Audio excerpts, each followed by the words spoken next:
IPL 2026లో Kolkata Knight riders ఆశించిన స్థాయిలో రాణించలేకపోయింది. Tourney ఆరంభంలో వరుసగా మ్యాచ్లు ఓడిపోతూ వచ్చిన కేకేఆర్ ఆ తర్వాత పుంజుకుంది.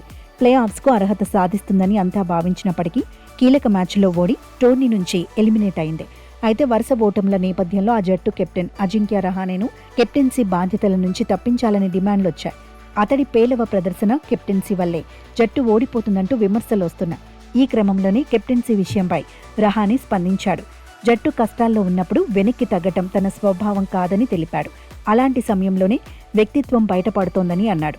తనపై ఎన్ని విమర్శలు వచ్చినా పట్టించుకోలేదని, జట్టు వరుస పరాజయాలతో తీవ్ర ఒత్తిడిలో ఉన్న సమయంలో కెప్టెన్సీని వదిలేయాలనే ఆలోచన నాకెప్పుడూ రాలేదని రహానే తెలిపాడు. తాను జట్టు కోసం పోరాడుతూనే ఉంటానని, సీజన్ ప్రారంభంలో తొలి 6 మ్యాచుల్లో 5 ఓడి పాయింట్ల పట్టికలో చివరి స్థానానికి పడిపోయామని గుర్తు చేశాడు. అయితే ఆ తర్వాత 8 మ్యాచుల్లో 6 విజయాలు సాధించి ప్లే ఆఫ్స్ రేస్లోకి వచ్చామని రహానే పేర్కొన్నాడు.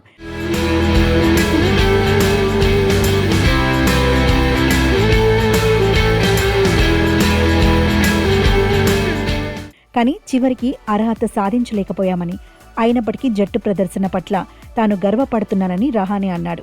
గతం, భవిష్యత్తు గురించి ఆలోచించటం చాలా సులువని, కానీ ప్రస్తుతం ఎలా గడుస్తుందనేదే ముఖ్యమని తెలిపాడు. పరిస్థితులు ఎప్పుడైనా మారొచ్చని, ఈ సీజన్లో గాయాల కారణంగా కీలక ప్లేయర్లు దూరమవ్వడం జట్టుకు పెద్ద దెబ్బగా మారిందని చెప్పాడు. అయినప్పటికీ యువ ప్లేయర్లు అద్భుతంగా రాణించారని అన్నాడు. అనుకుల్ రాయ్, కార్తిక్ త్యాగి వంటి ప్లేయర్ల ప్రయాణానికి ఇది కేవలం ఆరంభం మాత్రమేనని రహానే అన్నాడు. కాగా ఐపీఎల్ 2026 సీజన్ను కోల్కతా నైట్ రైడర్స్ ఓటమితో ముగించింది. కోల్కతా వేదికగా ఆదివారం జరిగిన నామమాత్రపు మ్యాచ్లో సమిష్టిగా రాణించిన ఢిల్లీ క్యాపిటల్స్ 40 పరుగుల తేడాతో కేకేఆర్ను చిత్తు చేసింది.